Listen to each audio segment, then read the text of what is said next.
Did you know that the world's oldest church, the Dura Europos Church in Syria, dates back to the early 3rd century AD? From the humble beginnings of early Christian gatherings to the renaissance and onward of the modern-day expressions of worship, our journey will go through the truths that define the enduring legacy of churches. If you are new to our channel, subscribe for more interesting documentaries. Origins and early Christianity.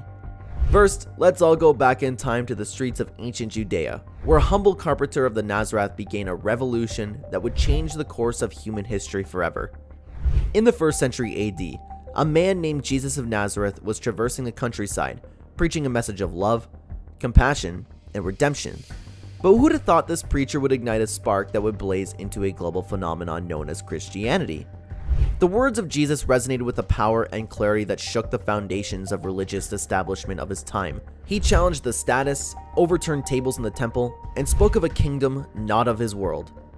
But it wasn't just his teachings that captured the hearts and minds, it was the miracles, the blind seeing, the lame walking, the dead rising, that solidified his followers' belief in divine mission.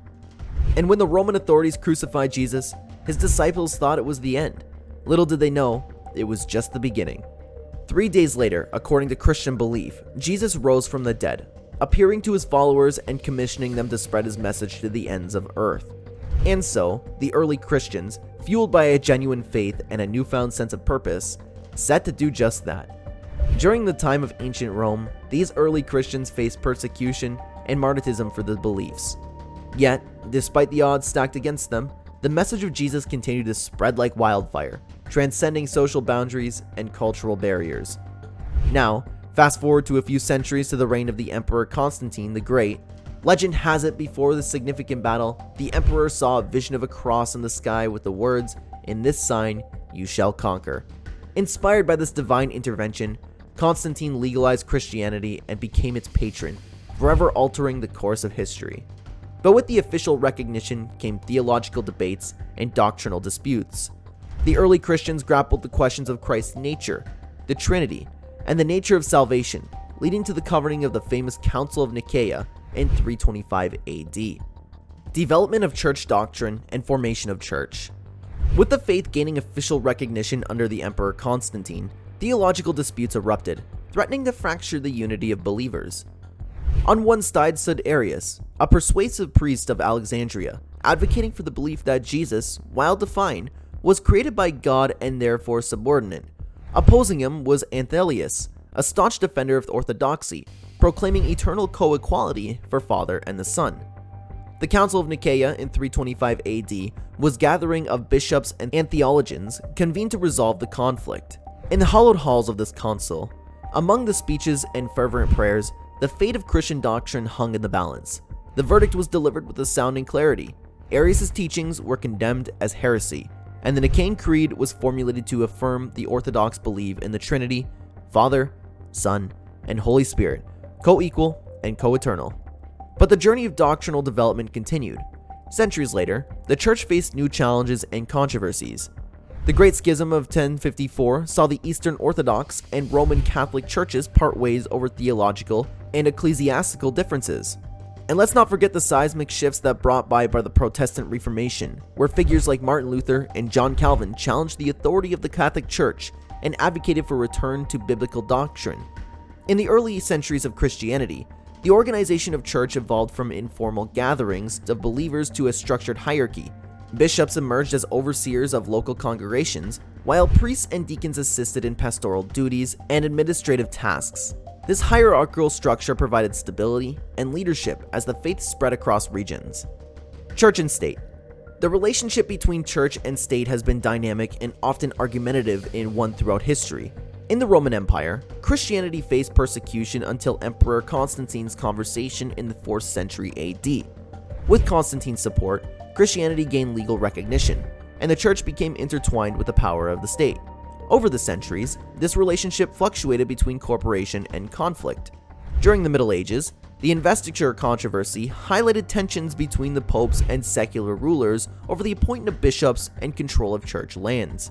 The resulting compromise, known as the Concordat of Worms in 1122, delineated spheres of authority for both church and state.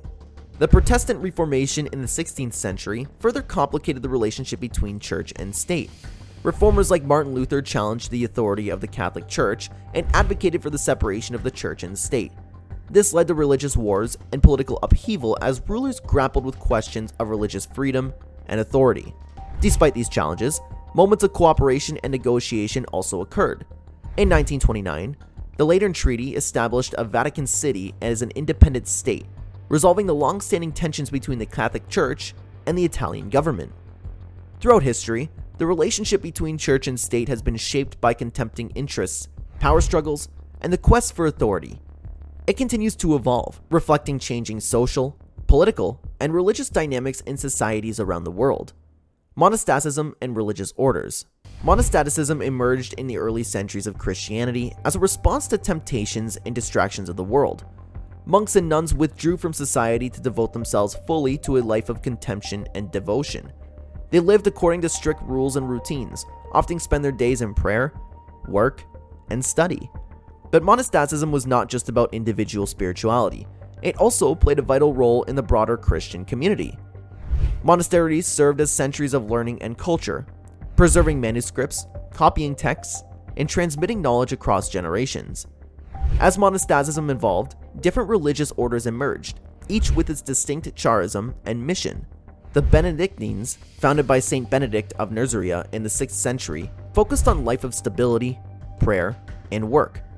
The Franciscans, founded by Saint Francis of Assisi in the 13th century, embraced a life of poverty, simplicity, and service to the poor.